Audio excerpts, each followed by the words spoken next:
22-25 का एग्जाम हो गया है। अब काफी बच्चे नेक्स्ट एग्जामिनेशन की तैयारी के लिए लग चुके हैं। जिनका फर्स्ट अटेम्प्ट था उन्हें लग रहा है कि सर इस बार तो नहीं हो पाएगा, लेकिन नेक्स्ट ईयर मैं जरूर करूंगा। तो अप्रैल वाले एग्जाम की तैयारी स्टार्ट कर दी है। काफी नए बच्चे भी आने वाले हैं जो अप्रैल वाले एग्जाम की तैयारी कर रहे हैं। लेकिन बच्चों में जो सबसे बड़ा कंफ्यूजन है वो यही है, क्या सर मैं एलिजिबल हूँ नेक्स्ट ईयर फॉर्म भरने के लिए?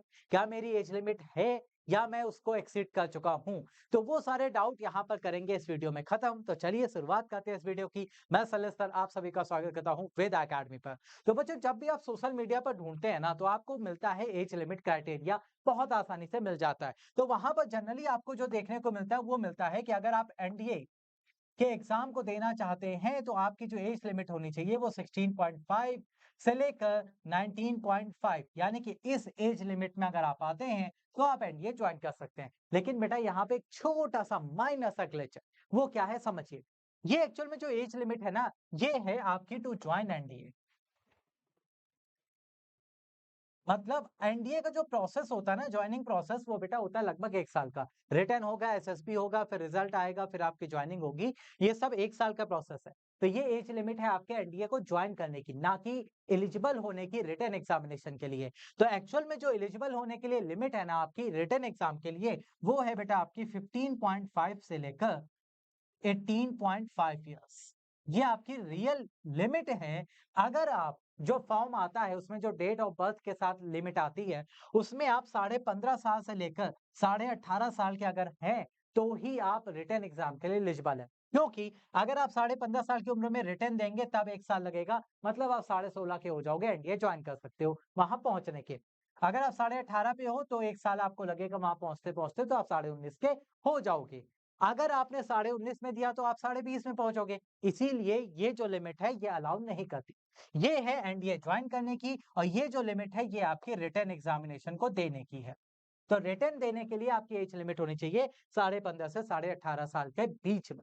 ठीक है। अब बात आती है कि सर हम उस डेट ऑफ बर्थ में लाई कर भी रहे हैं या नहीं कर रहे हैं, वो डाउट भी खत्म करते हैं। सुनिए, यहां पर क्या है, अभी जो आपका एनडीए सेकंड हुआ था 2025, तो आपने उसका नोटिफिकेशन देखा होगा। अगर आपने उसको ध्यान से देखा, उसमें जो एज लिमिट आपकी लिखकर आई थी, एज लिमिट जो लिखकर आया था वो लिखकर आया था बेटा कि फर्स्ट ऑफ जैन से लेकर, 1 जैन 2007 से लेकर 1 जैन 2010, इंक्लूडिंग दी स्टेट।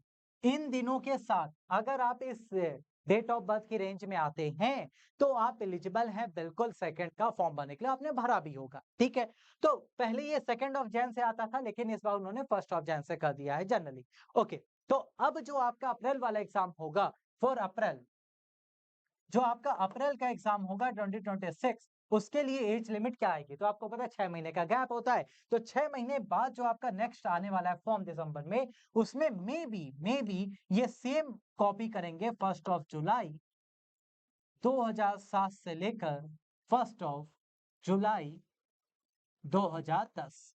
तो अगर आप इस age limit including the state, may be ये फर्स्ट हो जाए या सेकंड हो जाए, हो सकता है फर्स्ट या सेकंड हो सकता है, क्योंकि पता नहीं है, वो शायद चेंज भी करते हैं। लेकिन लास्ट टाइम उन्होंने फर्स्ट किया था, तो मे बी इस बार भी फर्स्ट रहेगा। तो 1 जुलाई 2007 से लेकर, अगर आप 1 जुलाई 2007 को पैदा हुए हैं या उसके बाद पैदा हुए हैं, और आपकी डेट ऑफ बर्थ जो है 1 जुलाई 2010 तक है या उससे पहले का है, तो आप बिल्कुल एलिजिबल हैं अपने एनडीए एग्जामिनेशन अप्रैल वाले में। बिल्कुल आप पार्टिसिपेट कर सकते हैं। ठीक है। ये है आपके रियल। में भी यही सेम आपको फॉर्म में भी देखने को मिलेगा, फर्स्ट या सेकंड में से कोई एक देखने को मिल जाएगा। तो अगर आप इस लिमिट में आ रहे हैं, मतलब आप एलिजिबल हैं, आप बिल्कुल तैयारी करना, अप्रैल वाले बैच को स्टार्ट कर दीजिए। अप्रैल में आपको एग्जाम क्लियर करना है, तो अभी आपके पास 6 से 7 महीने का बहुत अच्छा समय, और वेदा एकेडमी आपके साथ है। तो जैसा कि आपको पता है कि भाई हमने यहाँ पे रिटर्न एग्जाम क्वालिफाई किया बच्चों ने, कई बच्चों को पता है कि जो आपको पढ़ाया गया, जो आपके नोट्स दिए गए, मैक्सिमम नंबर ऑफ क्वेश्चन वहीं से आए। तो आपको क्या करना है, अभी से तैयारी में लग जाना है। कुछ ऐसा नहीं करना है कि नहीं अभी तो बहुत टाइम है बाद में करेंगे, फिर वो बाद होते होते एग्जाम आ जाते हैं। तो आपको कोई भी डाउट, कोई भी कंफ्यूजन है, आप टेलीग्राम ज्वाइन कर लीजिए। हम आपको टेलीग्राम पर सारे डाउट का सॉल्यूशन देंगे। और सबसे बड़ी बात ये कि हम आपके लिए एक न्यू बैच लेकर आने वाले हैं यूट्यूब पर। तो इस बैच में आपको डिटेल्ड बेसिक से एडवांस लेवल तक सारी चीजें एनडीए की सिखाएंगे। सारे सब्जेक्ट कंप्लीट डिटेल में आप पढ़ने वाले हमारे साथ। तो नए बच्चे चैनल सब्सक्राइब कर लीजिएगा, और आप सभी को अप्रैल वाले एग्जामिनेशन के लिए ऑल द बेस्ट।